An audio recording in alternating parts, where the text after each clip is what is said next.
What if reality isn't proof? It's just feedback. The world is reflecting back to you the version of you that you are choosing to be. And the second you shift how you see yourself, the external world starts shifting in response. Welcome to the Artwork of You, the podcast where your life is the canvas and you are the masterpiece. I'm your host, Lori Guin, and together we'll explore creativity, self-awareness, mindset, goal strategy, and the importance of accountability so that you can paint your life's portrait with confidence and ease. Remember, in the gallery of life, you're not just a spectator, you are the art. So let's grab our brushes and start creating the masterpiece that is you. Hello, my friends. I am so glad that you are here with me today because today I want to talk about parallel realities. And the idea that what if I told you that the life you're living right now isn't the only version of your life, and that there are other versions of you right now experiencing completely different outcomes, making different choices, and living with entirely different possibilities. And what if the only thing keeping you from stepping into one of those realities is you? I know that most of us walk around thinking of ourselves as a single, solid person, right? Because you're just you. You have a history, a set of experiences, you have preferences, habits. This is who you are. But what if you are actually a spectrum of possibilities? What if reality isn't something that happens to you, but something you tune into based on the version of yourself you're currently aligned with? The idea for this episode comes from several recent conversations that I've had with friends, with clients, and from ideas from one of my favorite books. It's called Parallel Universes of Self, and it's by Frederick Dodson. But instead of just summarizing the book, I want to talk about the concepts in the book that will truly make you think, wait, what? Why has no one ever explained it like this before? And I'm going to share how you can shift from one version of yourself to another, why most people unknowingly keep themselves locked into the same identity, and how you can consciously step into an entirely different version of your reality starting right now. So, if you've ever had that feeling that there's another version of you out there somewhere, one who is more confident, maybe more creative, more successful, or more in alignment with what you really want, I think you'll get a lot out of this episode because that version of you already exists. The only question is, are you ready to step into it? You see, most people, we've been conditioned, right, to see reality as something external, something that happens to us. You wake up in the same bed, in the same house, dealing with the same responsibilities, the same habits, have the same personality traits, almost as if life is this fixed thing that just continues on autopilot. But again, what if it's not? What if the only reason your reality feels fixed is because you expect it to be? From a young age, we are trained to think that the world is this stable, objective place. This is who you are. This is your personality. These are your strengths, your weaknesses, your preferences. And once those beliefs solidify, they become the foundation for your experience in life. But if we zoom out for a second, think about it. If reality were truly fixed, wouldn't everyone experience basically the same thing? But we don't. Two people can be standing in the same place at the same time and have completely different experiences of that moment. One person is excited, inspired, seeing opportunities, and the other feels stuck, drained, convinced that nothing's working out. It's the same external world, but totally different realities. And that's because reality isn't one thing, it's a spectrum of possibilities. And the version of reality that you experience is entirely dependent on what you expect, what you believe, and it reinforces every single day. I know that this is probably an overused example, but it really does illustrate the point. Your mind is like a radio tuner. There are infinite stations playing simultaneously. Stations where you're thriving, where you're struggling, where you're wildly successful, or where you're stuck in the same patterns. They all exist at the same time. But you can only hear the station that you're tuned into. And most people believe that in order to change their reality, they have to go out into the world and force things to be different. But that's like someone hearing static on the radio and trying to physically fix the radio instead of just turning the dial to a different station. So reality is more like feedback, not fact. And this is where people get stuck because they assume that their external world is proof of who they are. Again, this is just how things are. It's my personality. This is my reality. But what if reality isn't proof? It's just feedback. For example, if someone sees themselves as socially awkward and they believe it's so they behave in ways that will reinforce it. Maybe they avoid eye contact, keeping conversations short. Maybe they overthink interactions. And then when people don't engage with them as much, they take that as proof that they're awkward. But is it proof, or is it simply feedback based on the version of themselves that they are embodying? The world is reflecting back to you the version of you that you are choosing to be. And the second you shift how you see yourself, the external world starts shifting in response. And I understand you might be thinking, but my reality, it feels real. It doesn't feel like something I can just shift in an instant. And that's because we've been conditioned to see time as linear, to believe that the present is simply the result of the past. But here's a question for you. What if the past doesn't actually cause the present? What if the present moment is a fresh, untapped field of possibilities, and it's only your memory of the past that makes it feel like things can't change? Think about it. The you from 5 years ago is already a completely different person. You have different thoughts, different priorities, maybe even a different way of seeing the world. And yet, in any given moment, you could have made one decision differently, and that would have led to an entirely different outcome. Recently, I was speaking to my daughter's best friend. We were having a conversation, and before we hung up the phone, she said to me, I'm grateful for you and the choices that you've made in life because of how it's affected my life. And it did bring me to tears. I was like, what? And she said, the choice that you made 20 years ago to move from Pennsylvania to South Carolina affected my life because she's become like another daughter to me. She's a very close member of our family. But that's what I mean. At any time, you can make one choice that not only affects your life differently, but it has a ripple effect on other people's lives as well. And so back to, 5 years you being a different person, what if I told you that you don't need 5 years for that kind of change?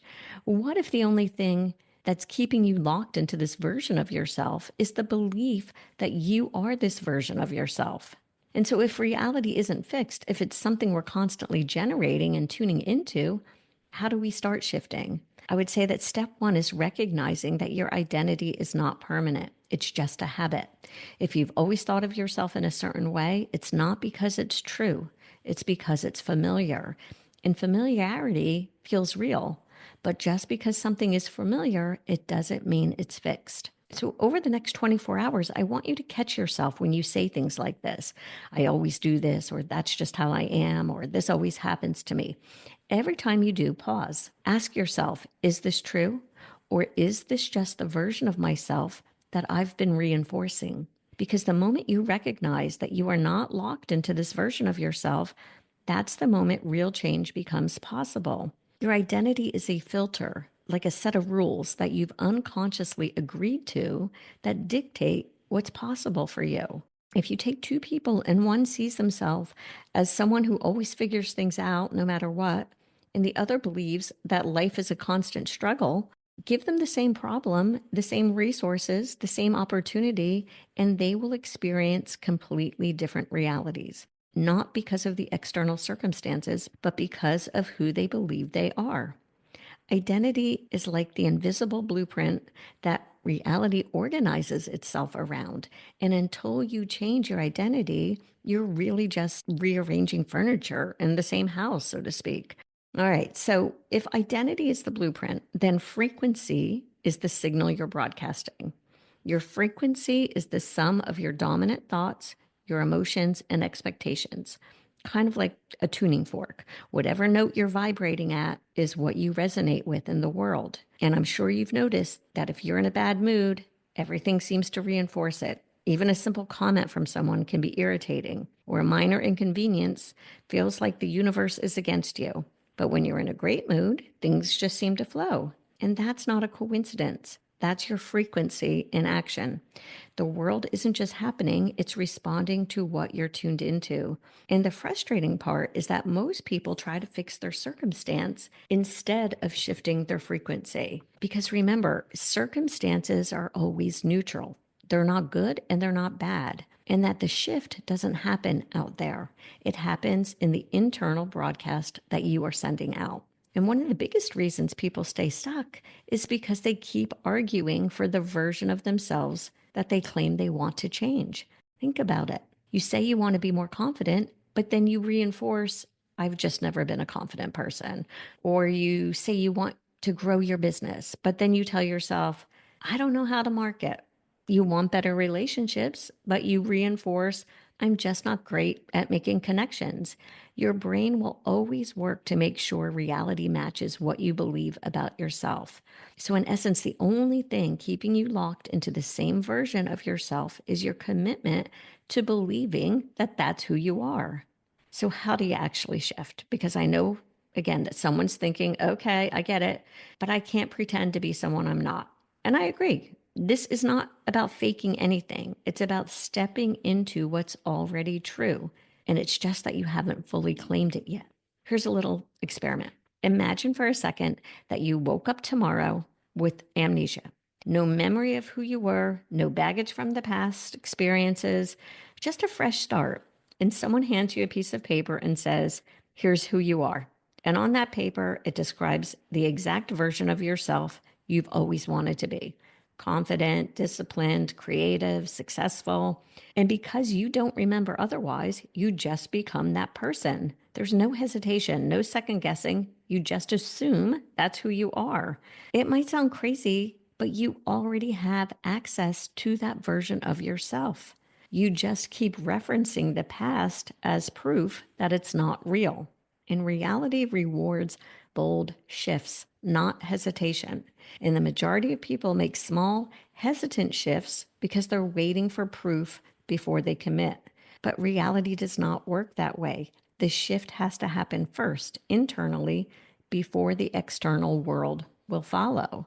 So here's what I want you to do. Over the next few days, start paying attention to every time you reference the old version of yourself. Every time you say something like, I always do this, or this always happens to me, instead ask yourself, what would the version of me who already has what I want believe instead? And then, without hesitation, start acting from that place. Not later, not when you feel ready, right then. Because remember, the version of you who has what you want is not in the future. They already exist. The only thing left is for you to start making choices from their perspective, not your past one. And I know that the belief is that change takes time, that confidence and success or whatever it is that you want have to be earned over years of effort. But change only feels slow because most people are negotiating with their old self along the way. When someone wants to become more confident, instead of simply deciding that they're a confident person now, they kind of dip their toe in while still keeping the other foot in their old identity. They test the confidence instead of embodying it. And because they still hold on to the belief that they're not really a confident person, reality will keep reflecting that back to them. And one of the most powerful things that Frederick Dodson talks about in the parallel universes of self is that the version of you who already has what you want exists right now. Again, not in the future, not as a distant goal, right now. And your job is not to become them, it's to choose them. Think of identity shifts like changing characters in a video game. You do not have to level up years before you select a different character. You just switch. But in life, we get stuck because we think we have to build up to this new self instead of simply just adopting their perspective right now. So ask yourself, if you could choose any version of yourself to be right now, who would it be? How would that version of you think and act and move through the world? And the fastest way to shift is to start acting as if, but not in the way you think. So don't roll your eyes at the phrase act as if, because I'm not talking about faking it. I'm talking about embodying the version of yourself who already exists in a parallel reality, the one who is already confident, disciplined, creative, again, all the things that you want to be. And a lot of people misunderstand this concept. They think it means forcing behaviors or pretending to be something they're not. But it's not about pretending. It's about identifying the version of you who already exists and making choices from that place. Here's the difference. If you were just acting successful, you'd be faking it, hoping the world would eventually believe you. But if you were already that person, you would not need external validation. You'd naturally make different decisions because you know who you are. Let's go back to that previous example to reinforce this idea. Imagine waking up tomorrow and completely forgetting who you were, but you're handed a piece of paper that says you are incredibly bold and a creative person. You take risks, you speak with certainty, you execute ideas without hesitation. If you truly believed that was who you were, how differently would you act? That's not acting as if, that's stepping into an identity that's already available to you. Now, I want you to know that the moment you do start shifting into this new version of yourself, reality will definitely test you, but not because the universe is against you, but because your subconscious wants to pull you back into what's familiar. You'll step into confidence and suddenly someone will question you, or you'll start seeing yourself as successful and an unexpected obstacle will show up. And in that moment, most people retreat. They see it as quote unquote proof that they were wrong to shift or that this isn't working. But that's the moment to really double down because these tests are not signs to stop. They're signs that reality is rearranging itself around your new identity. And if you hold steady, if you refuse to revert back to the old self, things will start to move in your favor in ways that you never expected, but only if you stay the course. If you show up as someone who is still negotiating with your old self, the world will mirror hesitation back to you. But if you show up fully, owning your new identity, reality has no choice but to reflect that back. Remember, reality follows you. It's not the other way around. Think about a time in your life, in a single moment, that everything changed. Maybe it was something like you realized you were done tolerating something in your life, like a toxic relationship or a job that you hated or an old pattern you refused to repeat. And in that moment, you weren't quote unquote working toward change. You just became someone who no longer accepted that version of reality. Or maybe you remember a time when you suddenly saw yourself differently. Maybe it was a single conversation or an experience or an insight that just kind of clicked something into place for you. And from that moment on, you never thought about it the same way. Again, that's a quantum jump. It's not slow, it's immediate, and it's very powerful. And so the real question is, if you've already made instant identity shifts before, what's stopping you from doing it on purpose right now? Here's a quick exercise that'll help you get started. I would say step number one, identify the version of you that already exists. Ask yourself, if I woke up today as the version of me who already has what I want, how would I think, act, and move through the world? Don't filter your answers. Don't worry about how you'll get there. Just define who that version of you already is. Step two, stop acting like the old you, even a little bit. Stop checking back in with your old self.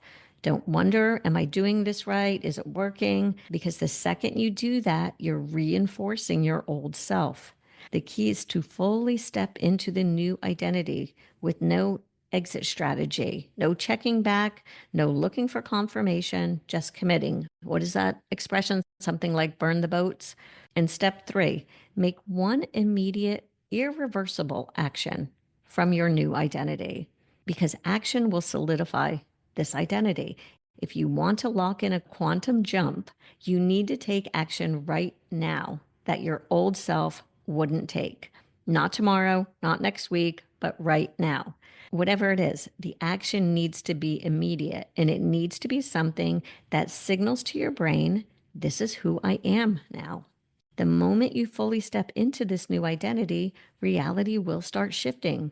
People will react differently, and opportunities will start aligning, and you'll notice synchronicities that weren't there before. But again, keep in mind, your old self will try to pull you back. It'll try to convince you that this isn't really you, that you're just pretending, and that you need to be more realistic. And in that moment, you have a choice. Do you revert back to the old self, or do you double down and hold that shift? If you hold steady, I'm telling you, reality will adjust. It has to, because the external world is always a reflection of the version of you that you're choosing to be. Don't be pulled back by your past memories. Your past is a script you keep rereading, convincing yourself that it's still who you are. And the more you reference it, the harder it becomes to fully step into a different reality. Most people assume their memory is a neutral archive of their past. This is what happened. These are the experiences that shaped me. This is who I've always been.